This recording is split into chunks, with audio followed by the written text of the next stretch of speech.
evening, good afternoon, wherever you are across the globe. Welcome to On the Sofa with yours truly, Esther Austin. This is a sofa, it's as good as it's gonna get.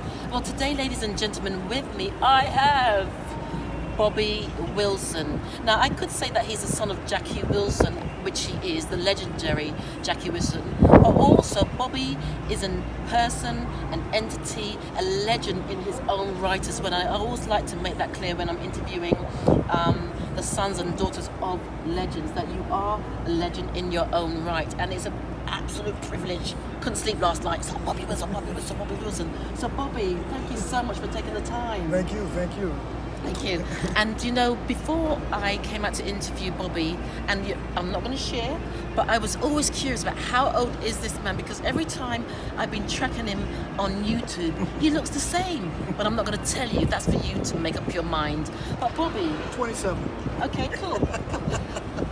Bobby, I always ask my guests, in a nutshell, in a coconut shell, in a peanut shell, or in a crab shell, who is Bobby Wilson? That's funny you said crab shell. I'm a cancer, man. Oh, you're a cancer? Astrologist. Oh, so, sensitive soul, sensitive yes. soul. Oh my gosh, here's the tissues, boy. No, I don't need, I'm not that sensitive. I think I was born on the cusp of something else. Okay. But I just like the light. I live in the light, I glow in the light. I like to share the light. When someone comes to a show of mine, I want them to forget about the problems and let the light heal them. So when they walk out away from the show, they go, I feel good and I don't know why. Or that was a great show, but it's more than that. And that's my goal. I'm foundation. My foundation is in God and in the light of God. My feet are planted in God's land. So I try to share that light wherever I go, and whatever I do. And Bobby, when did you first realize that you had this light, you had this gift to reach out and into people's lives? To tell the truth, I never saw that gift in myself. I came the long way into entertainment. I started off in television, and then I joined the Navy, and then after the Navy, I ran into Peter Hernandez, who saw something in me at a karaoke bar, and he said, hey, I want you to join my group in Hawaii, Love Notes. And that's when it all began for me. And once I was on the stage for, I think about 6 weeks, I woke up and realized, I love this. This is where I like to be. So I'm thankful to Peter Hernandez. And as you probably already know, he's Bruno Mars' father. Yeah. That got me started. I'm thankful for the opportunity to let my light shine. And now being on a record label and doing original music, I feel like I got a lot more to give. So you just started. I feel like I'm just starting. You're Yeah. starting. Yeah. Yes. So I feel like I got a long ways to go, and I'm nowhere near the end of my life as far as music is concerned. So. But also, the music does more for you, Bobby, I feel, because you're a performer, you're an entertainer, you're also about heart and soul and about the people, but also for you, there's this energetic, and I know your father, the late Jackie Wilson, was called Mr. Excitement. I call him Mr. Energetic. Maybe that's the name I should coin you. But what does it actually do for you when you're on stage and you are performing? Where do you go? What does it do for you as a person? I think I'm in a zone. Everybody, all actors and actresses get in a zone when they're performing. And I think I do the same thing. I react off the crowd and what the crowd is giving me or not giving me. And I change my show on a dime. Good. Depends on what I got. If I got a bunch of teenagers screaming in front of me, my show changes for if I have 65, 70, 80-year-olds sitting in front of me. It really depends on the audience. And my band is, I'm so thankful to have a band that follows me. Okay. And knows that I can go anywhere at any time. At any time. Yeah, at any second I'll start a song or I'll do something a cappella with the audience or whatever to get it going. But that's a gift in itself, isn't it? I guess it is. Yeah, because the thing is, I've always, when I've gone places, sometimes even if you go to a rave or a dance and the DJ's doing his thing, and he's not engaging with the crowd. And I keep saying you've got to keep your eye on the crowd as well as what you're delivering, and you just seem to have that intuitive essence of, you know, feeling what people really need. And Bobby, if I may take you back a bit, I'd just like to touch a little bit on your father. Okay. Because it was really interesting reading your brief that you never met your father. Right. You didn't even know that you were emulating your father, and yet someone saw, well, quite a few people saw your father and his attributes in you. So Right. that in itself is something that's quite unique. Yeah, I was working for a show called Legends in Concert. Paul Revere of Paul Generators. And Paul said, hey, I'm sending you to the East Coast. That's where Jackie was king, you know. So I said, okay. And he sends me to, and I was doing a tribute to my dad, but at the time I didn't realize he was. And so I get to Atlantic City, playing at Bally's Park Place, and they're Four Tops right now. They've been there for a while, I guess. I didn't realize they were coming to my show and watching me. And after a little while, they contacted the entertainment director, took me up to meet him, and they just came at me like, you know, who are you? Where you come from? You couldn't study him that much. And while we were talking, they said, are you being Bobby or are you being Jackie right now? Oh, wow. And I said, I'm being Bobby. I wouldn't know what Jackie was like. And Levi and Lawrence Payton, Obi, and Duke looked at me with amazement. And I guess they had watched the show a few times. And they called Billy Roquel Davis, Rocky Billy Davis, which was Levi's step's cousin, as well as my father's cousin. And to say, you have to come check this kid out. Billy sort of was the background of my dad. He's the one that took my dad to Brunswick and said, hey, check out this talent. And wrote the songs, him and Barry Gordy. Barry Gordy and Billy together produced Jackie's first 10, 15 hits on Brunswick before they left Brunswick. And so it was Billy that came down, and he told me, he said, all I was going to do was check out your show and leave. I wasn't even going to let you know I was there. But he said after he saw me, he was so flabbergasted, he had to come talk to me. And how old were you then, Bobby? Oh, I was in my teens. I'm not trying to extrapolate your age from you. I told you I wouldn't. I was in my teens, about 12 or 13, something like that. I was in my cradle as well. I was younger. But mind you, I just finished, a few years in the Navy. So. And you were 12? Yeah, 13 at least. So, funny. Could have been 14. Your secret's safe with me. It could have been 14. so, but anyway, it was for Billy to come back there. I realized this man was a monster in show business. Not only did he produce my dad's career, but he had his hand with Aretha Franklin. He had his hand with Donny Hathaway. Okay.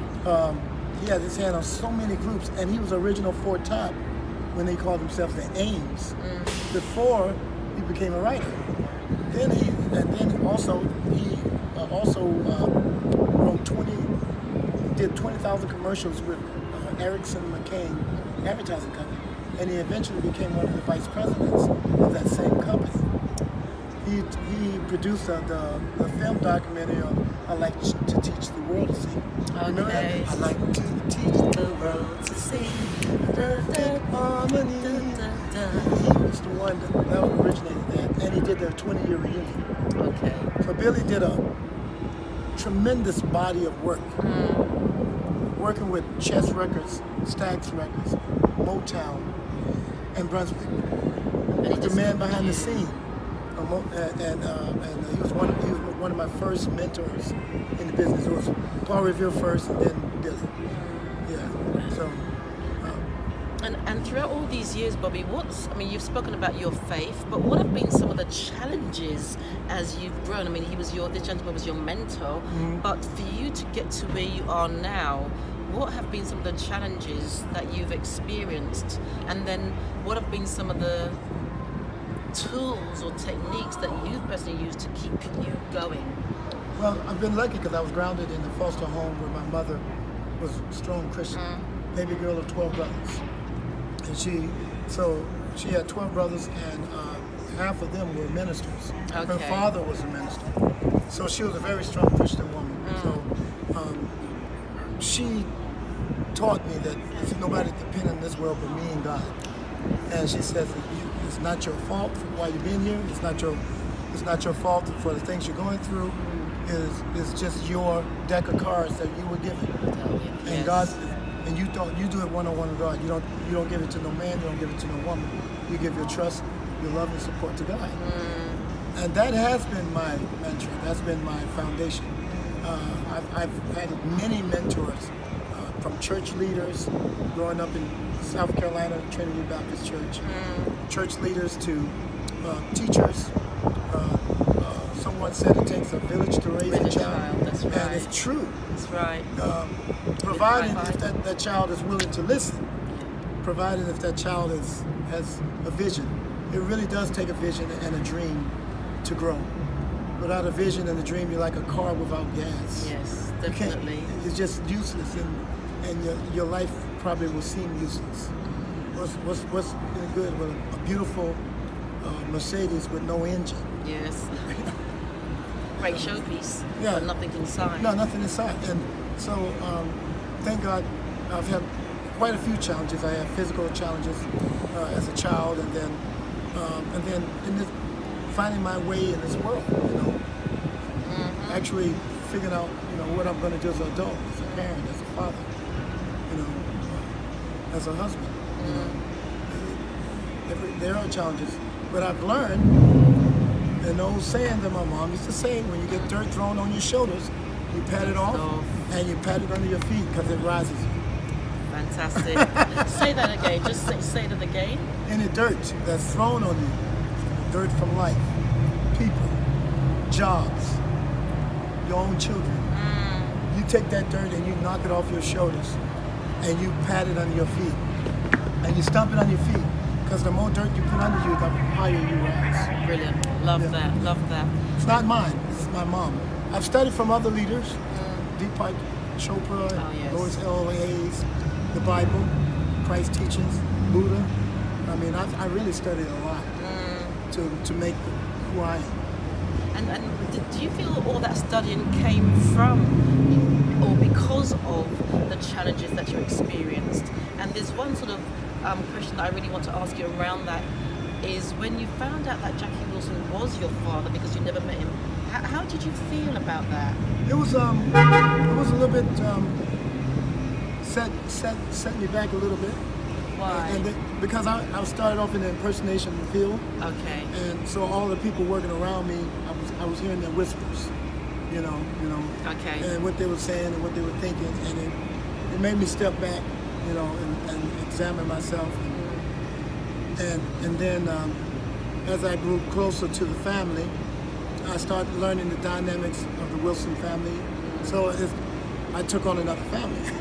Brilliant. So, and you were embraced already in that family. Yeah. So I had a lot to deal with, and so I just sat back and I said, "Okay, God, you brought me here. Nobody brought me here. The Wilsons didn't look for me. I didn't go looking for them. It just happened." And so I said, "You brought me here, so you lead me through this." Fantastic. And so I just became deaf to everybody around me, and whatever was put in front of me, I prayed about it, dealt with it, and kept moving forward. Brilliant. And that's how I do it now, today. I don't know where I'm going. I mean, I do know where I want to go. Yes. I have a vision. I was taught that. Paul Revere, don't know this. He passed away before I could tell him. But when I first met him and he introduced me to Legends in Concert, he said, "I want you to do a tribute to Jackie Wilson." And I saw the show, and I was with the Love Notes, Peter Hernandez show. And I was like, okay, I know how to do this, but there's no way I can do what they done. And Paul said, all I want you to do is go home and visualize yourself on that stage doing a tribute to Jackie Wilson. He says, visualize everything, smell it, feel it, touch it. And I never forget that, because I started doing that. And I took that small lesson and applied it to everything in my life. Yes. Because they said if you can think it, if you can dream it, if you can see it, you can achieve it. And then when I read the 7 Spiritual Laws of Success, it came in again. I was like, oh! So Paul was teaching me, and I didn't know he was teaching me. Because I was like, oh, I can dream. I've been dreaming my whole life. I was in foster home dreaming. You know, so I thought that's the easiest thing. But imagine, growing up as a kid, we didn't have the technology that we have today. So the Cowboys and Indians, my toys, Christmas toys or whatever, when there was a Christmas, because most times there weren't. But if we did have one, I remember having a train set one year. I remember having these army men one year. I remember. No Barbie dolls in there at all? No. But Christmas wasn't a big deal at our house. It was a big deal, but being in the foster home, they just said they kind of just blew it off. So Christmas come and go, and our mom would basically preach to us and says, "You're special," to get us over Christmas, because some Christmases there were nothing. So one of the biggest things I've learned as I've grown was learning to accept gifts, because I didn't get gifts growing up. So having a partner that gives to me was something I was not used to. I have a partner that gives. And you don't just mean the physical gifting, do you? You mean the gifts in everything? In every aspect, yeah. And I never had a partner like that before. It's always, what can you do for me? Yes. How can you take care of me? And I didn't know any better. I'm like, oh, here, take. And they did. Until I found somebody who was like me. To give them that exchange. Yeah. And also there's an honouring in that. I guess when you're in a place, when you actually find that place of honouring and sacredness within yourself, then you would attract and draw something into a space who sees that. Yes. Because a lot of people can't see it because of their pain and because of their stuff. But when someone can see you and you have that honouring, and it's a twofold thing, that's where the blessings really start to open. Because also that you've got to that place because of all that you've been through. Right. All you've been through. Everybody go through stuff. Yeah. I mean, everybody's got it. Nobody's exempt. If you're on this world walking, you're gonna go through stuff. Definitely. And so you either can blame yourself or blame somebody else, or pick up your own bootstraps and get over it and keep moving. My motto is keep it moving. That's what I don't have time to worry. I don't have time to sweat. And Bobby, can you, if you feel to, give us a rendition of maybe one of your father's songs or one of your own songs? You knew that was coming, so prepare. I've done tons and tons of video on Higher and Higher. But I have a song on the charts right now. Okay. That was released. We released 3 weeks ago. Fantastic. And the first week we landed the top 100 at 82. Oh wow! And then that's another high five for you. Yeah. The second week 62, 64, and now last week. Is this a new week? Yeah, because it hasn't been posted. Is today Tuesday? Yes. Oh, so Tuesday isn't. Oh, it should be another day. I don't know what it's going to be. Oh, Christmas again. But no, it's called. It's a nod to the 60s and 70s, to the good old days, the music of the good old days. The song is called Bridges Are Burning. Oh, you want to hear something? Oh, I didn't know you was going to put me on the spot. Me. It's about me. Watch me. Look at me. No. My girl. That's my clipboard. Let's see if I can get some of it. Bridges are burning, it's out of control. Brighter than fireworks on the 4th of July. No matter how many teardrops I cry, I can't seem to make this fire die. Okay, you have to look it up to get the rest. Because I don't even know if I was on key. I don't know what key I started on the interview. Don't worry, you gave us a rendition away, and thank Bridges you. Are burning. Check it out. It's a hot song. Okay. Brilliant. It's a nod to the 60s, to all those guys. Smokey Robinson and the Miracles, Temptations, Ford Tops, to the Chantels and the Marvelettes, and Martha Reeves, which is my godmother.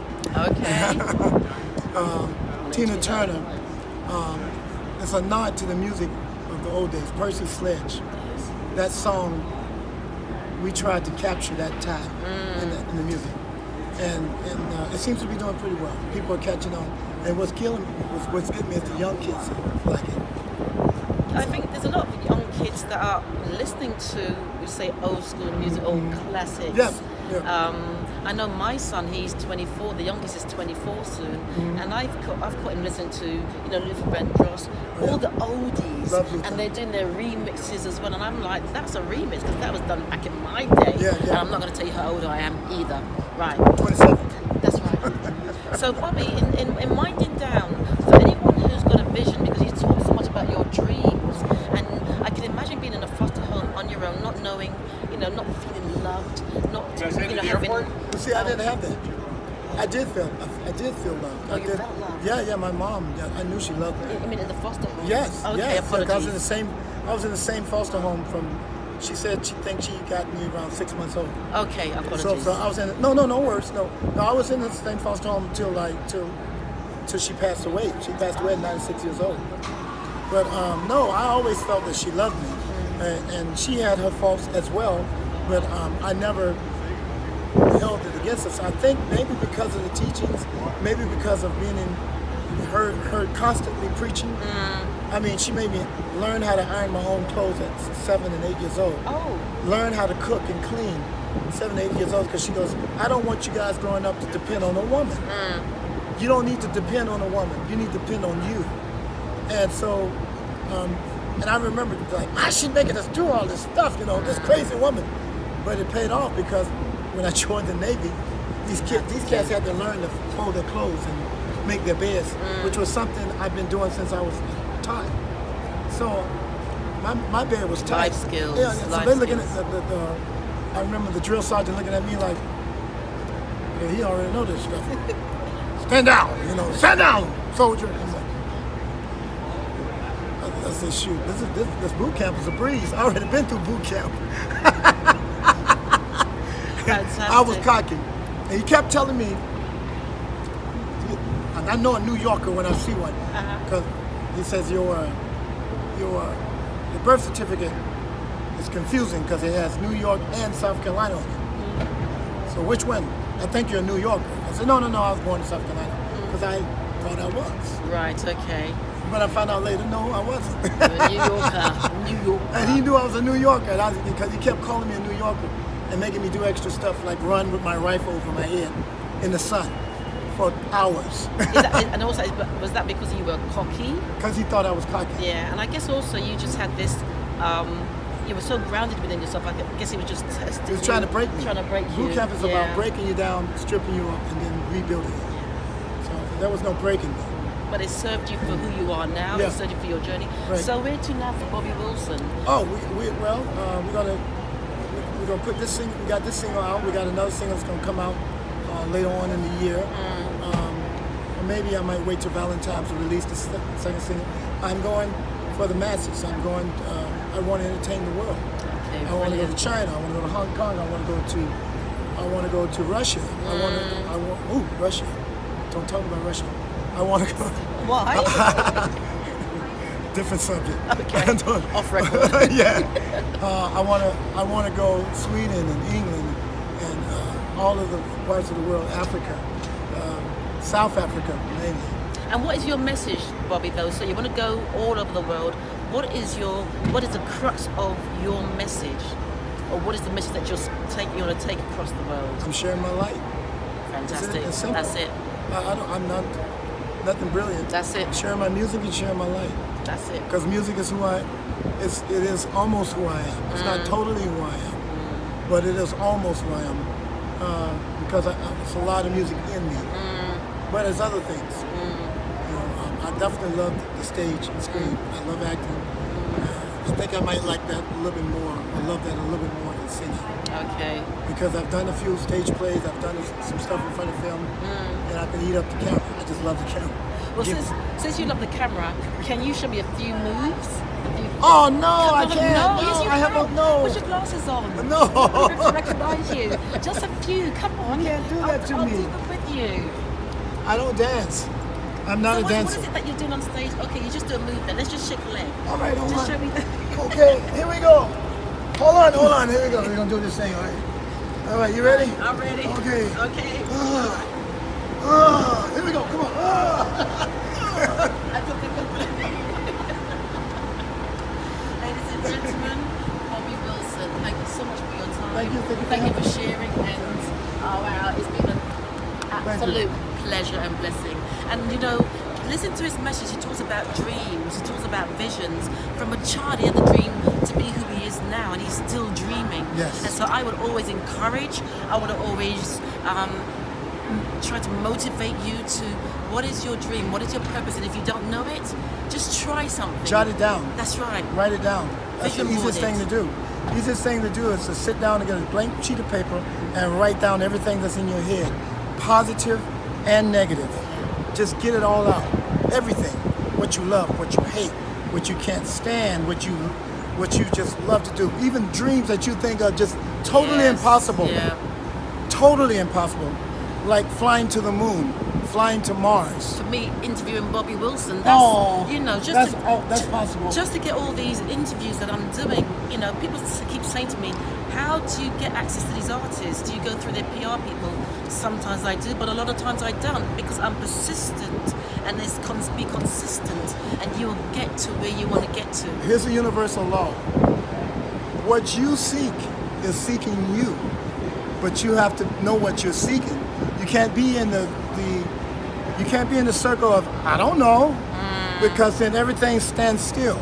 But if you know, I want this type of woman, I want this type of husband, I want this type of house, I want this type of car, And I want to dance a certain way. I want this kind of life.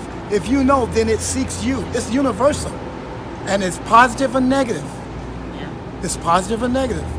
That's the careful part. If you talking positive, positive comes back. If you thinking negative and oh, I never get anything, I never win anything, that seeks you. It comes to you. But if you're like, I am always winning, I always get what I want, Yeah. I always go. There are people that think like that, and it happens. Oh yeah, I know. And you're surprised that they win a presidency because they say they could win, because they actually believe it. Yeah, they've attracted it into And their they space. brought it in. Wow. And nothing you can do about it, because it's a universal law, and there are universal laws, That's and you right. learn them slowly, Definitely. very slowly. What comes around goes Goes around. around. Amen. Very slowly. Yep. What you seek seeks you. It's really real. It's more real than a dollar bill. And that I like rhymes. that. I like that. It's more real than a dollar bill. And he's moving. No. Okay. All right. Brilliant. Thank Thank you. you again, Bobby. Thank you.